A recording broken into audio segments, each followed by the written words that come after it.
Semifinal 2 Jordus Cup 2024, tuan rumah ke partai final berkat gol tunggal Aet Oka, Senayan Minang 1. Laga semifinal kedua Jordus Cup 2024 Jumat 19 April 2024 menjadi milik tuan rumah.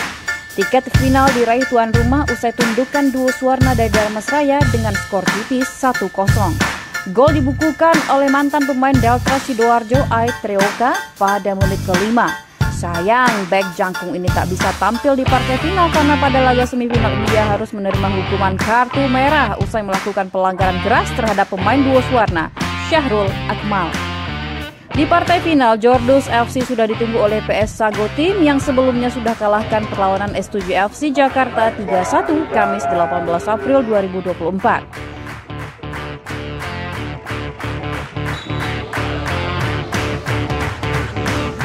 Babak semifinal Jordus Cup 2024 antara Jordus FC versus duo Suwarna berlangsung ketat sejak peluit kick-off ditiup wasit Dian Agus Rahmat. Kubu tuan rumah kembali mengandalkan Afdal Zikri dan Derry Beckham di sektor depan serta Fahri El-Hayani, Eba Pangestu, Restu Habibullah dan Geno Nofriansyah di barisan tengah. Sedang untuk pertahanan, duet back senior Tri Rahmat Priyadi dan Aet Oka kembali mendapat kepercayaan duet pelatih Wendra Delvira dan Leo Fadila. Sementara itu di kubu duo Suwarna peran Syahrul Akmal terlihat begitu sentral. Ditopang Rizky Husnul dan Rahmat Qadri, Syahrul bergerak lebih bebas dengan gaya khas cut inside dari sisi sayap. Namun keberuntungan lebih berpihak kepada tuan rumah. 5 menit laga berjalan, bola hasil free kick Fahri El-Hayani gagal diantisipasi dengan baik oleh penjaga gawang duo Suwarna Raffi Alvarez. Bola rebound langsung disambar Oka untuk merubah skor menjadi 1-0.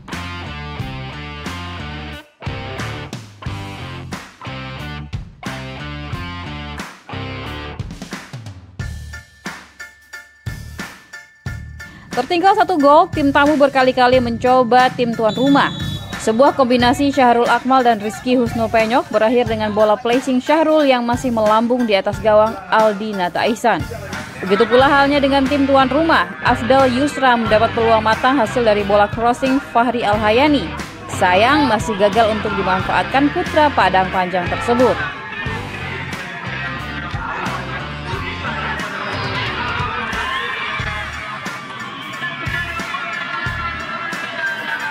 Menit 16, Aet Oka terpaksa mengganjal Rizky Husnul di depan kotak penalti. Wasit Dian Agus mengganjal Oka dengan kartu kuning. Beruntung tendangan bebas Syahrul Akmal masih menyamping di sisi kanan gawang Aldi Nata Ihsan.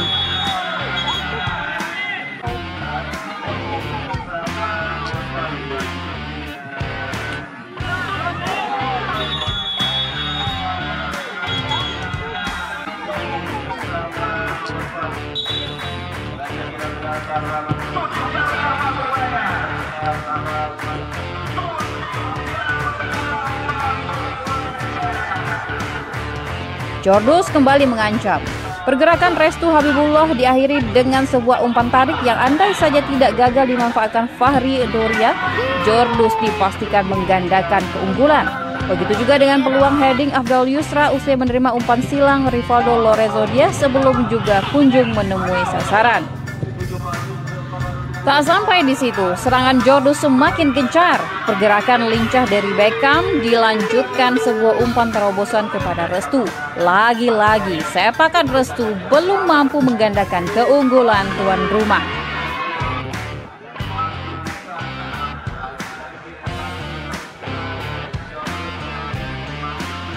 Duo Suwarna mencoba membalas lewat serangan balik. Dengan sebuah tekanan, Syahrul Akmal berhasil mengelabui Tri Rahmat Priyadi.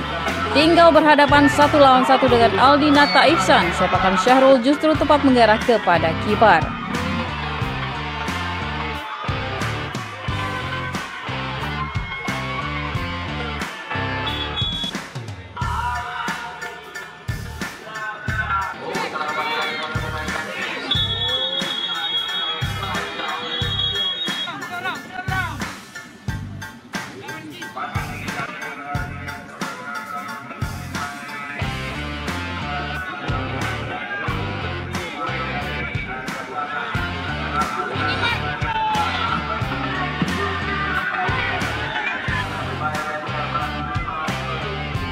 10 menit jelang istirahat babak, Afdal Yusra akhirnya mampu menjebol gawang Raffi Alvarez. Sayang, gol Afdal justru dianulir wasit karena sebelumnya dianggap striker Barito Putra ini telah melanggar Raffi Alvarez. Skor 1-0 bertahan hingga turun minum.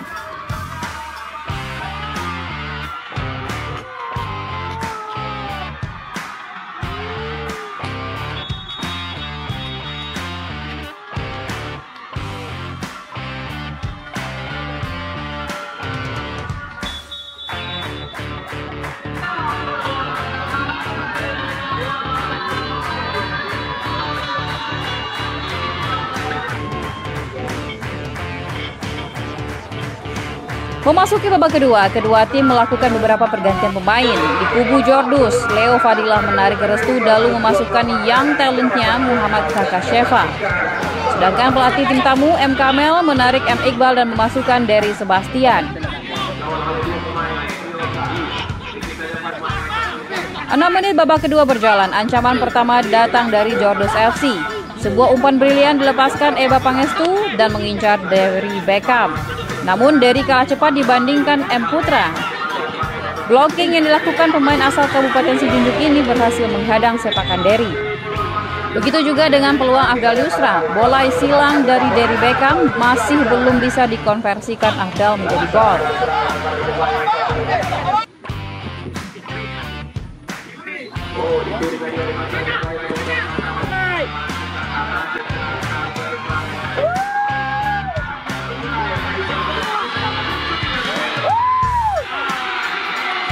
Menit ke-68, Jordus terpaksa bermain dengan 10 pemain.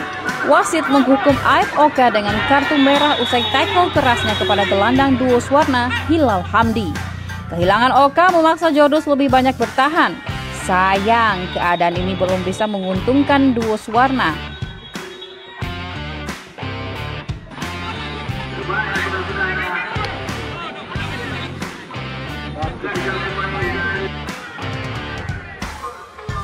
Berbagai serangan yang dilancarkan tak kunjung jua menemui hasil. Hingga pertandingan berakhir, skor 1-0 untuk kemenangan Jordus tak berubah. Tuan rumah melenggang ke partai final dan berpeluang memperbaiki rekor musim lalu yang harus puas di posisi runner-up. Seperti diketahui, Jordus Cup edisi ke-19 tahun 2023 menjadi milik Paris FC dari Kabupaten Solo, di mana di partai final Paris menang 3-2 atas Jordus lewat gol menit akhir Syahrul Akmal.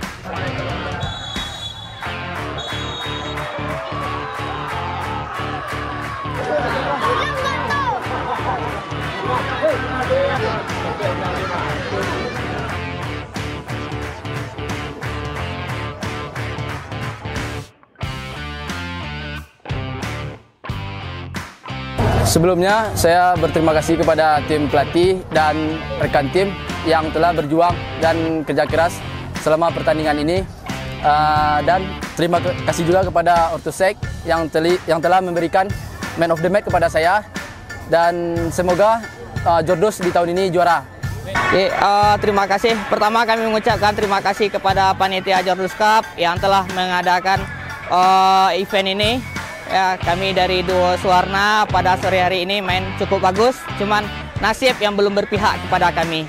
Ya, mudah-mudahan tahun depan duo Swarna akan ikut lagi tampil di Jordus Cup. Jordus Cup, peserta Jordus Cup, terutama Jordus sendiri kami tunggu di SR Cup 2 Kabupaten Damastraya. Oke, terima kasih ya. Kami dari tim Jordus ya merasa bersyukur karena sudah target awal kami untuk di final sudah tercapai. Kemudian mungkin yang perlu dievaluasi yang memimpin pertandingan lah. Artinya tadi kami bukan menyalahkan wasit ya, tapi memang ada 1-2 keputusan itu yang merugikan kami. Contoh tadi kayak penjaga gawang, seharusnya penjaga gawang dilindungi, tapi kok crash seperti itu.